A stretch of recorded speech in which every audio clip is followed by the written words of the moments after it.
How's it going, guys? It's Mr. Lone Wolf, and today I fancy doing a mission with this thing, the new Tatra, what's it, the T813. Yeah, so I'm going to go and do this mission called Mateo Point. It's like right at the top of sort of the tallest point on the Cosmodrome map. So I'm going to go along here, cut through the farm, over that weird bridge, up that awkward road. I hate that whole section. I'm basically going to the opposite corner of the map to grab one lot of fuel. I'm hoping to cut down the rail track instead of the road there, because the road will be super snow and all that. Attempt it across the river there, kind of come back down this road, past the garage, go up this corner, and then yeah, kind of climb up the steep hill there, which again, that's where like the Zix can't get up there because it's not got the chain. At least this has the choice, which on these sort of maps, as I said, you kind of need to plan your route really, because if there's sections of like death snow and death mud, the chained are gonna struggle, if not get stuck. The new Zix, and then I suppose now this Tatra, because that's got like the same tyres, they seem to be the only vehicles where the tyres are coded to handle death snow and death mud. I reckon the Antarctic and maybe even the Cat 770G could get through various areas. More from the size of their tyre than like the coding. It just, yeah, they're big enough tyres that they can kind of, they don't sink too far. Or they do, but there's like, relatively speaking, there's not all the tyre gone under. Yeah, like on this mission, for example, I had to bring the chained because after I go over that weird bridge I was on about, after cutting through the farm, there's an icy road that's all the way uphill, and I can't physically get up there unless you have chained. I tried it the other day after I did that P16 rescue. Yeah, I tried to go up that road because I was going to do that in the live stream, and then I crashed the P16, but it sort of turns out that even if I didn't crash the P16, I would have got, yeah, a little bit further up the road and got stuck anyway on that icy hill. I did get the loaf, his goddamn horse, jumped the barrier and towed the P16 up the icy hill, which funnily enough the loaf didn't have chained either, but that, again, that's why I hopped the barrier, because I needed to drive on the snow with the loaf, so it got a bit of grip. And but yeah, it wouldn't have been like economical time-wise. I just was, yeah, it was good stubborn-wise. I wanted that hill to know that I will get my P16 up there. And then I got the P16 to the top of the hill, and then I think I recovered both of them. It was just, yeah, the point of it. But yeah, as I'm saying, like, so I could choose various different routes on these maps, but you got to kind of plan which one. The nice thing with this, because it has got the chained and the, like, we'll call them the Zix muds, because that's what they originally appeared on, and like I said, they seem to be the ones that are coded for death snow and death mud. When I do a road train situation, which at some point I'll try and do a road train with two of these, the nice thing is you can set off with one with each set of tyres, so then if you get to a bit of super snow, you just make that the lead truck, the one with the Zix muds, and then yeah, obviously that'll pull the chain through anyway, and then when you get to a road what the muds would obviously just wheel spin and not be able to do, I can switch to the chained vehicle, make that the lead vehicle and tow it up there, so it sort of works out quite nicely. I was doing that with the a pair of dolphins in one of the videos the other day or week or whatever. I think I've done a road train with the Zix, but either way, like I've definitely done a road train with the Zix. I don't know if I've done a double Zix road train, but again, that's partly because it's nice to have, in this sense, yeah, something with chained and something with the custom muds. I've not really gave that other Tatra thing much of a go yet. I was going to do the review video, but I didn't want to do another review video again tonight. It's like 3 nights in a row of driving around all the same bit, so yeah, maybe I'll do it tomorrow, I don't know. If not, then not Saturday or whatever, because that'll be the live stream. But yeah, I'll get it done pretty soon. I've had a little go in it. It seems like a pretty funny little vehicle. Like, I don't really take it as like a serious contender for this game, but yeah, it does seem pretty funny. It's got like a you know, van body add-on things. It's got quite a lot of repairs. The roof looked pretty flat on it with that on, so I could probably pack a loaf on the roof. It felt pretty tippy to me. Again though, yeah, it just feels like a bit of a sort of silly fun vehicle. It goes pretty rapid for like the, looking at it, it looks like some old like 1960s Russian van that you'd expect to have like 4.5 horsepower, and that's about it. But yeah, it seems pretty punchy and nippy, so like I said, it's more, I'd put it as just first impressions off the top of my head, maybe somewhere around like the Taz and the Warthog, as just like they're pretty punchy, a bit mental, yeah, not really serious contenders. And for this setup, obviously, yeah, Tatra, I got the roof rack on, the sideboard, and I stuck a loaf on the roof. I've got plans for the loaf, you'll see. I bloody hate jumping this little bit.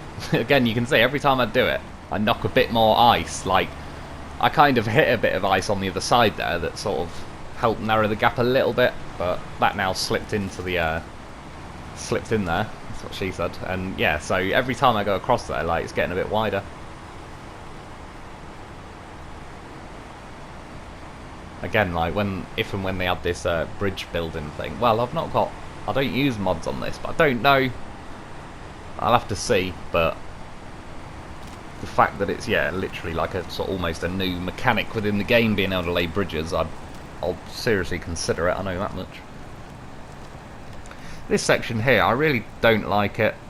I've got stuck in just about everything going through here. I think I even got the Zik stuck in it. I can't remember, but there is a few trees in that you can winch to. But you can see why there's a trailer there with a large pipe, because I got the Dans stuck here. And I had one of each Dan, one with chained, one with mud, so they both got stuck the same. And then I can't even remember why the trailer... Oh no, I don't think the trailer flipped. Yeah, that was the trailer it wouldn't let me winch to, and then I just kind of got it out the way of the road, so I think the loaf sort of crashed into it and flipped it over to the side. Got it out the way. That can live there now, as a reminder. That's one thing I do kind of like that I found out about leaving trailers all over the place. Every now and then I'm driving along and I'm like, oh yeah, I remember why that trailer's there. It's like a lesson learnt. Usually if there's a free-range trailer, some kind of lesson was learnt the hard way.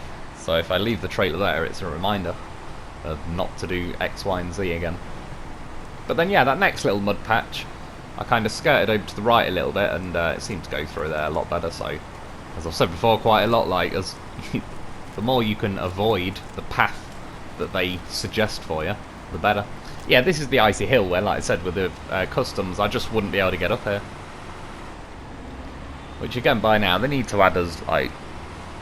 I mean, in a perfect world, chains on those new custom muds would be bloody brilliant, because... Yeah, like, as I've said, I don't believe that the stats with the chained are accurate. I think they revert to mud tyre stats, but they also still get the various bonuses from chains. But yeah, if they then put the chains on the custom muds, I'm hoping / assuming that it would kind of revert back to the mud stats, or the custom mud stats, but have chains as well. It'd be like the best of both worlds. And yeah, it was only like the other week or so I was sort of saying it's about time they either add more tyres that are better, or buff the tyres we've currently got in the game. I mean, when you think about, like, the highway tyres, I mean, they're just there for, just, I don't know, to pad out the tyre list, really, because there ain't no one using them, really, are they? Not unless you're, like, right at the start of the game and you're forced to. I hate this corner of the map. These wooden planks, I've learned a bit better. If you can try and just hit them all in the middle, but it's this bit here is, well, I get away with it pretty scot-free now, but basically the wood sits, like, higher than, obviously, the terrain you sink into, and you can hook your tyres under the wood and everything. And then sometimes when you're winching out of there, it can just do some weird thing with the damage where it suddenly belts you and, like, knocks out. You can pop a tyre or two, smash the suspension, smash the fuel tank. Like, I don't, sometimes, I suppose with the engine, that depends how easily it takes damage. But that's what I'm struggling with now. I'm not stuck grip-wise. Like, my tyre is, yeah, almost trying to tuck under the wood instead of bump over it.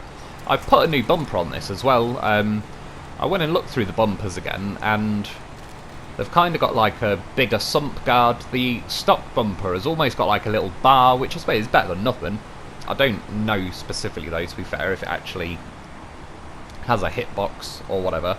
But yeah, the other two choices of bumpers have just got a more substantial, wider kind of sump guard thing, sort of plate arcing under the front chassis and everything. So I put that on. Again, I don't know how much it helps or anything, but maybe that helped a little bit. Once I kind of got bumped up the wood a bit, at least it's got more chance of just sliding along that plate and then naturally lifting the nose of my vehicle up there. So one nice thing with putting the loaf on the roof at the minute was I wanted to see, because it adds a bit more weight, and in the first review video I did when I rammed those trees over, I tested it where I hit the trees with just a Tatra, and I could only break one tree, and then I put 2 loafs, one in the sideboard, one on the roof, and went back, and I killed 3 trees, but I believe if I'd reset the map so the first tree was back there, I would have killed 4 trees.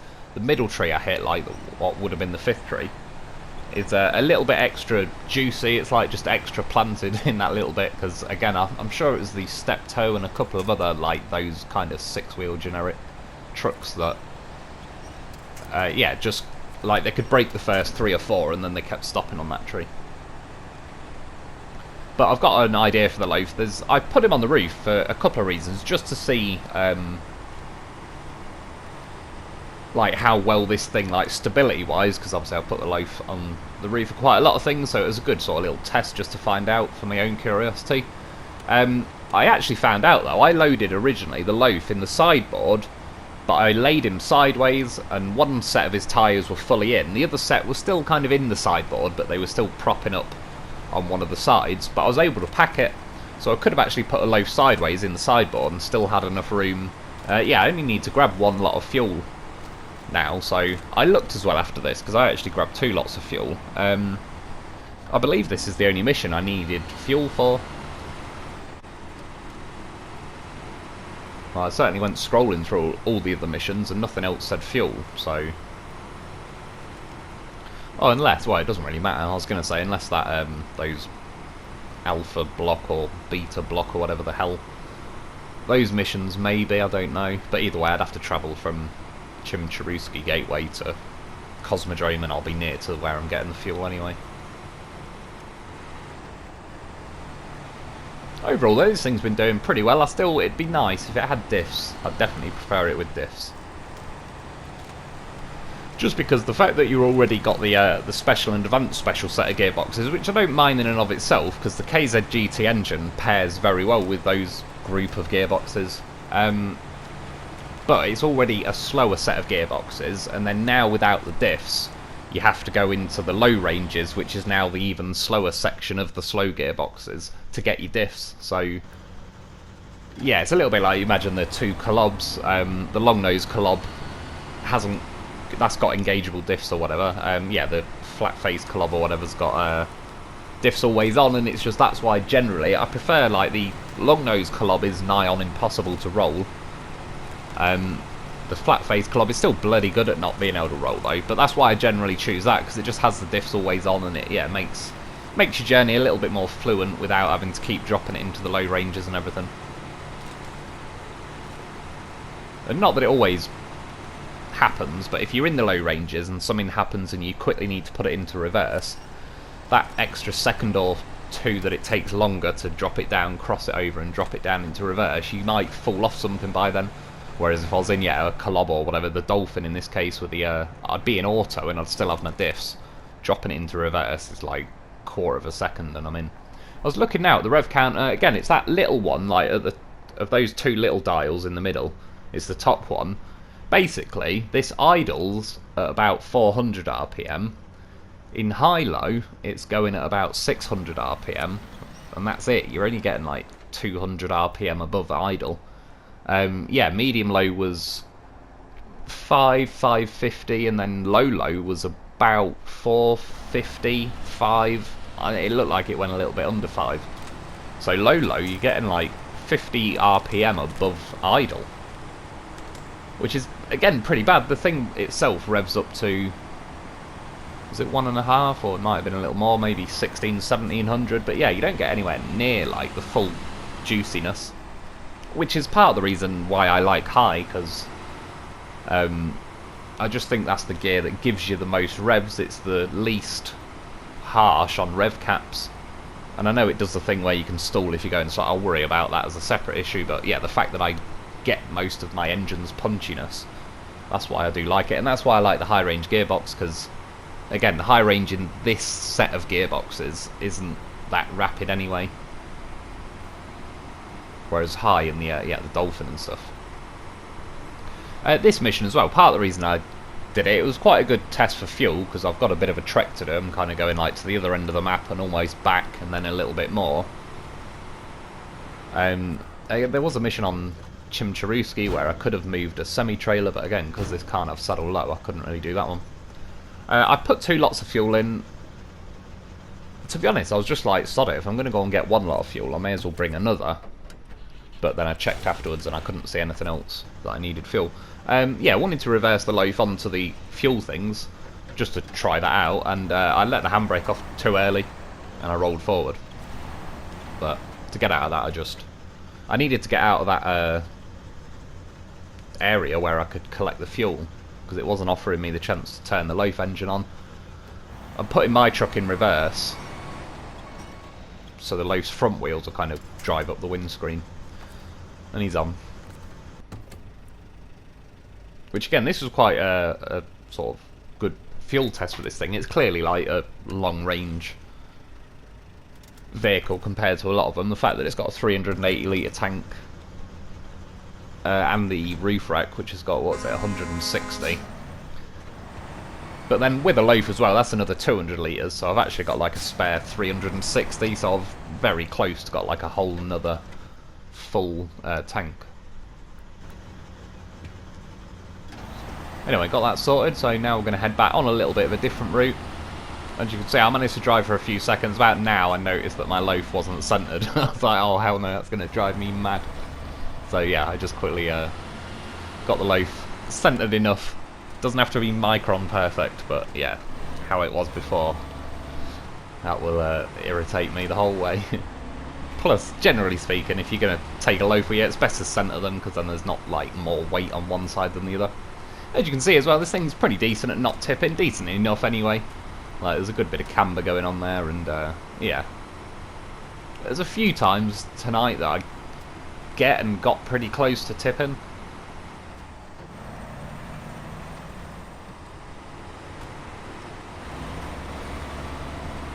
So this is handy. Basically, if I'd just gone straight over instead of turning right here, the road would just loop round and I'd pop out on the left. Yeah, normally what I should do now, or what the game wants me to do, is turn right. That's why they put this bloody train in the way there. But if I go right, there's a load of death snow and everything further down there, and I just generally don't like going that way anyway. Preferably, I was hoping to cut across there, but I was assuming I could go round to the left of those train things, but I couldn't. And then I seen here I can get down here. I was like, sod it. I've not tried this before, but yeah, thought it might be worth a little investigation. And really, I should have skirted sort of to the left edge a bit more. Obviously, some breakable ice going on. It's not doing too bad though. I did have a bit of a winch on there, but I think the tyres and everything else were kind of helping a decent enough amount. Not now. I think the front of my truck's kind of wedged up against one of those dead trees. Yeah, there it goes. But I could see over here it gets a little bit sort of smoother, where I could actually drive back up to the rail lines. And if I did go the other way, there is a fuel station that way. So, for example, if I was doing this mission with the Dolphin and Loaf, I would have made it to the fuel station between the Dolphin's fuel and the fact, again, that it's faster. Like I say, I appreciate, yeah, the Dolphin is definitely worse on fuel than this, like tank size wise, and it hasn't got a roof rack. But with that faster set of gearboxes, I'd be covering more distance within, say, 1 minute. So yeah, I'd get to the fuel thing, go in the other way, then I'd probably would have gone, like, instead of going this way, I would have turned right, got some fuel from there. That road to the left, like, well, now I'm looking at it, that's the road where the death-soaked snow sort of starts about now. I really wasn't looking. Close to tipping there, but again, it sort of shows the vehicle's not bad for tipping, because if it was, it definitely would have gone then, I reckon. Got down to it, I was like, oh yeah, crap, I remember they put this bloody tree here. I was just climbing over the rocks to the right at the minute. I did it before in the Zix, but by now I was like, sod it, let's see. There appears to be trees and things I could winch to, so I was like, worst case, if I get stuck, I'll try and winch my way out of there. I was just curious to see if I could actually get over this tree or not. I don't think there's any way to ever move this tree either. It's not a mission to get rid of it, or yeah, I don't think you can winch to it or crane it or like run over it and get rid of it or anything. It's there, just as another little trollishness from the devs. just so there's some cost to using your noggin, using your loaf, and using those train tracks as like a little shortcut to cut out that death snow bit. They couldn't let you just have the win. You have to put a bit of trollishness with it. At this part, I was ignoring the diffs. This is one reason I really do prefer diffs always on, because the amount the bloody game moans about your diffs, the second you get to a patch of terrain that the game considers like not good for the diffs or whatever, they just, yeah, they start moaning far too quick. I just purposely ignored them that time. I was like, fuck it, you can keep taking damage because I've got a roof rack and I've got a goddamn horse, so it's plenty of damage to be taken before it's going to bother me. It's going to hurt the diffs more than it's going to hurt me, I know that much.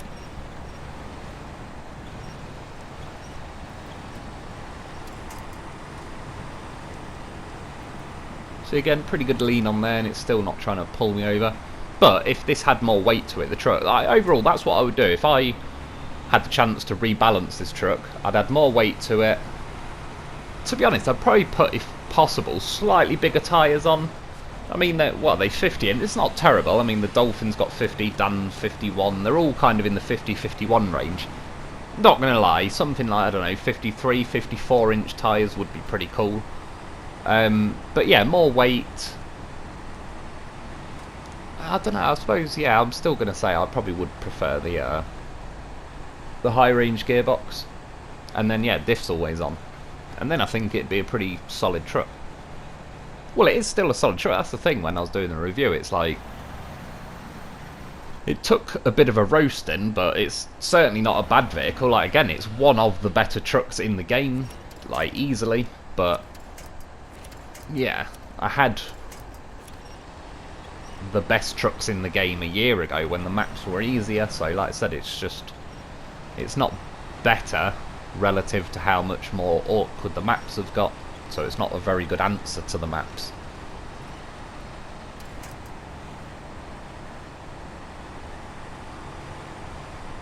But at least with all this fuel, as you can see, I've not refueled or done anything to it. Yeah, I'm probably just over half my fuel tank by now, but I have pretty much crossed the entire map and halfway back.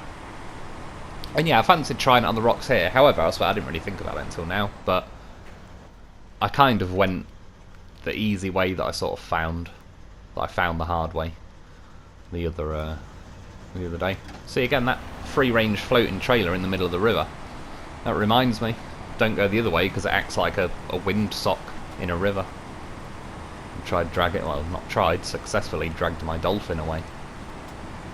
Turns out for a dolphin he ain't too keen on water. Well, they did, like, it's, I kind of like the cross current, but I'll be honest, it's a little bit too strong on this river.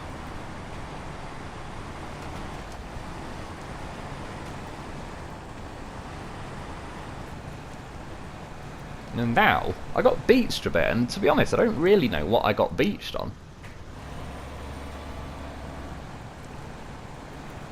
The long story short, I unpacked the loaf, I tried to drive it onto the roof, which I did successfully, but I pressed the wrong button. I think I didn't put the handbrake on, and I floored the accelerator and I flew off the front. So I just quickly saved the footage, turned the game off and on, and then I was back here again. That's why there was like a little edit there. Yeah, I'd like to go round to the left of this big fat rock in front of me, but it's probably, in fact, the, yeah, because there's not really anything there to get caught on. I believe, in fact, that's the river current. Like, anytime you aim towards it, it just sort of stops your truck dead. You'll kind of see that now, actually, even though, as you'll see, the river is pretty shallow by now. Like, that current is absolutely, like, there. It's practically stopping me. All I'm saying is I don't think there's a scale of coding with how much the river pushes against you, whether it's like, you know, 6 inches deep or 6 feet deep. It's like once you're in the river, it's pushing as much as it's going to push. But yeah, it was kind of the easy way, but you know, it made it over, so no complaints there. I didn't try the hard way, so I can't exactly say otherwise. I'll be honest, I don't think it would make it the hard way, but neither did the Zix. The Dolphin. Well, the Dolphin didn't really get a chance. It got windsocked by the bloody trailer before it even got to the point where I could have tried it. Yeah, Bruce has only made it over there once out of 3 times. Again, the only thing that's made it over there every single time is the loaf, because he's goddamn professional.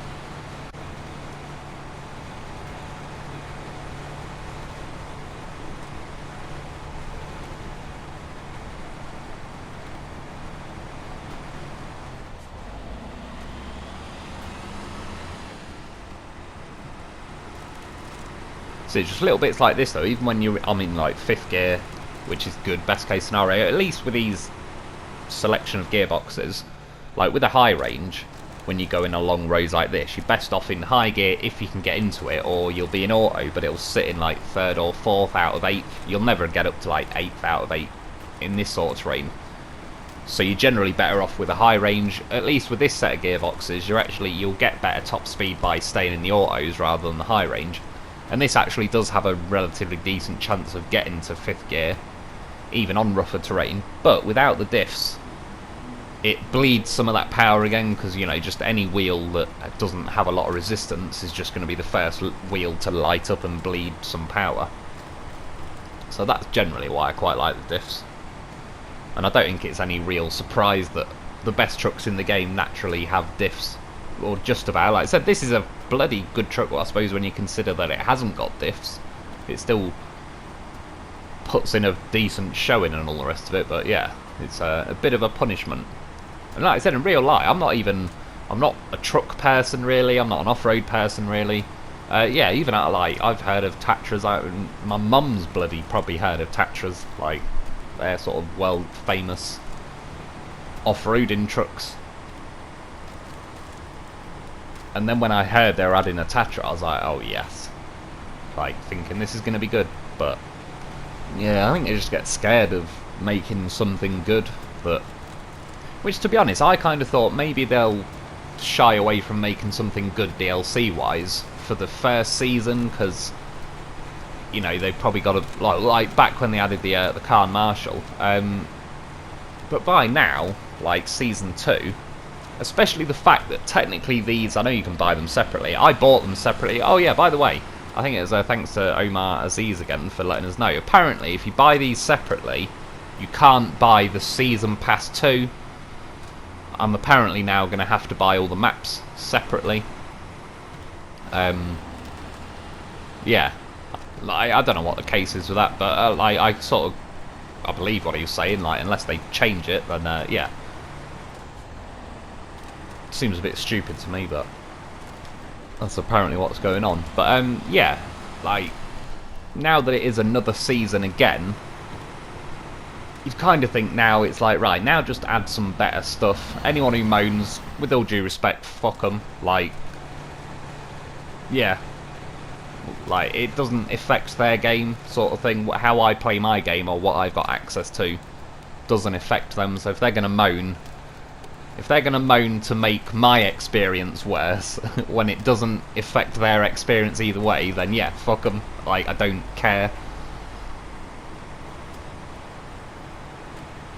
The only thing it does make me wonder though, when they've added this truck and not made it like beast mode, I wonder what the maps and stuff are going to be like, because as well, I went on the forums the other day on SnowRunner, and someone had basically said, in a nutshell, I kind of want to get the Season 2 pass, but I'm kind of scared to, because you just keep making every phase like more awkward and trollish and slow and boring.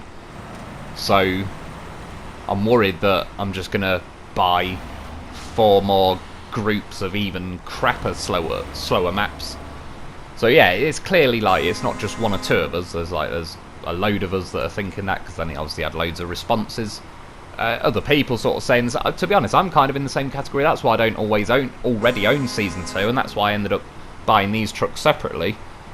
I'm, you know, almost sort of waiting, like, if they're just going to keep adding shit maps, then yeah, I'm not as interested, to be honest. I'll probably just buy the trucks and go and use them on the maps, or I don't know, but that's the thing. Like, I mean, I know I probably will end up getting Season 2, but, well, apparently I can't at the minute, because I bought these trucks. I was trying the horn out there. One thing, this truck has got a pretty nice horn. Probably like top 5 horns in the game. Still, obviously, like the P16's better. The Derry's got a pretty bloody good horn. But it's close. It's certainly up there, like, with some of the better horns.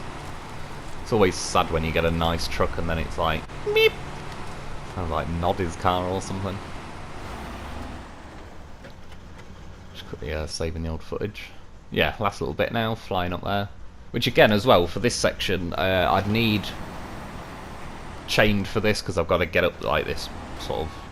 It's like smooth rock that's got black ice over it. You don't get... I mean, it's not a common terrain as far as the whole game goes. There's a big sheet of it on... in Mandra.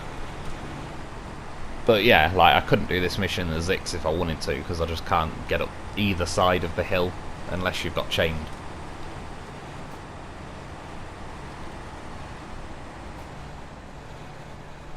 By now, obviously, I've got spare fuel with me, but I was just curious, like, could I make it to the point without having to refuel? Because let's just say, hypothetically, if I didn't put the roof rack on for whatever reason. To be fair, I tested, like, when I was doing the review videos as well, just myself in between and all sorts. I was trying the truck out with and without the roof rack and sideboard or whatever. I wasn't sure if leaving them on would add a bit of weight to the truck, which would help, or if taking them off would sort of remove a bit of weight that would allow the truck to move a bit more freely. Yeah, I didn't really notice any particular difference, to be honest. I'd just leave the roof rack on. You don't really gain anything from taking it off. See there? I'm genuinely convinced this is the thing. I started to tip, and because the loaf unpacked, it's almost like firing a spring back, where because it instantly releases the weight of the loaf, it sort of helps your truck not to fully tip. It genuinely, like, I'm convinced it's a thing. It helps if your loaf was packed on it higher up. So if my sideboard was empty and the loaf was in that, it'd probably have little to no effect. But because he was sat on top of cargo, so he's near enough the level, like the height of the roof again, or the roof, it does seem to help. Like I say, just the amount of weight that gets released suddenly, it just almost, yeah, like fires you back the other way a little bit and stops your weight trying to tip as much. And I know in theory you'd tip a little bit less if I didn't have the loaf on the roof, but I don't know, I'm still convinced there's times where I probably would have tipped anyway. But when he bails off and it sort of fires the weight back the other way, that gives me an extra sort of half a second to fire a winch out or rip a few trees out that are just going to pop straight out the ground. And yeah, I've had a pretty good success rate with I'm tipping and then the loaf jumps off and then I don't roll. So when it looks like I'm clearly rolling as well. Like, I know I had once or twice where it auto unpacks the loaf where I clearly wasn't rolling, and I think that's a bit harsh.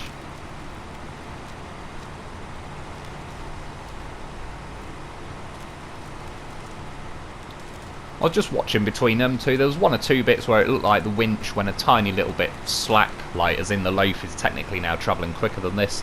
But overall, that's pretty nice ice, kind of fair ice back there. And yeah, I was also looking like how much wheel spin was going on. Not a whole lot, like not having diffs on wasn't really bleeding too much power or anything there. Made it through that gap pretty well. When I went through there the other week in the Dolphin, I kind of smashed it on those rocks pretty hard. And again with the fuel, I thought, oh, we'll see. It's bloody close, I know that. I know it's just, yeah, like, irrelevant really, but you never know.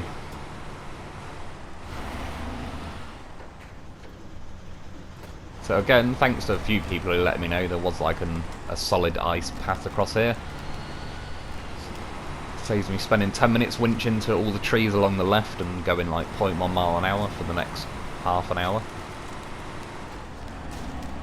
Smashed into a bit of ice there. It climbed out of there pretty well.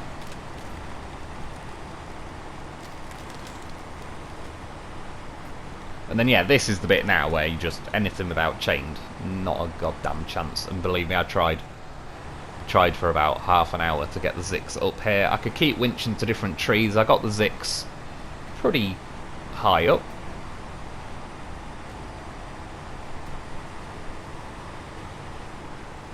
Pretty sure I got the Zix to about here. Yeah, because of that tree on the right, I think I was winching to that as well from the back. But then now, I sort of ran out of trees that won't just pop out the ground.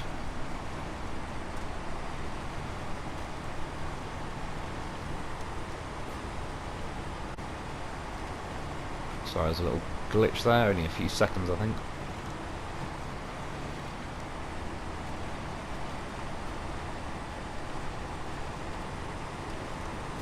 Keeping a close eye on the tyres now, just as well, like part of the sort of, as it's a new vehicle, I just wanted to see how low does the fuel have to go before the wheels start doing that kind of, you know, jerky, jittery motion where they're sort of, it's like simulating that it's running out of fuel. Some trucks can start, you know, as high as like 10 litres left and it does it, which I think is a bit unfair, because let's be honest, if you've got 10 litres in a vehicle, it ain't going to start bloody spluttering. Does it about now, it did it on about 8 I reckon. So, just in my head, like, obviously I'm going to try and splutter my way just the last few feet. So there you go, by the absolute skin of its teeth, it made it on, like, just its own fuel tank. Yeah. What's it got? 380 fuel. I'd sort of consider it 370 fuel. Because the last 10 litres or 8 is just, yeah. Yeah, 4,000 something. It's like, Jesus Christ, I could have made 5,600 on the cargo container contest in Drowned Lands. In, I don't know, what's my fastest time? 2 minutes 47 or whatever it was. But yeah, overall, I mean, again, to a degree, the money's fairly irrelevant. Well, they've patched the money bug now, but I did definitely cash out a good few million or more before they patched it. But yeah, it's still a little bit on the stingy side. And this was it. It was just flying down the other side of the hill, to be honest. Again, I tried getting a Zix up this way, and I couldn't. All this is that just smooth rock, black ice stuff again. This thing seemed to get down here alright though, didn't tip on the way down, which is pretty nice. You might think the loaf tip, nah, he's good. Probably just seen an interesting rock he wanted to have a look at. But yeah, anyway, I suppose that's about it though. This thing, yeah, got down there pretty nice. Now I hit kind of super / death snow. I was like, well, that's enough for me. Yeah, that's about it for today though. I hope you enjoyed, I hope that helps. Thanks for watching. Thanks to our Patreon members. Get yourself a loaf because he's a beast, and I'll be back soon.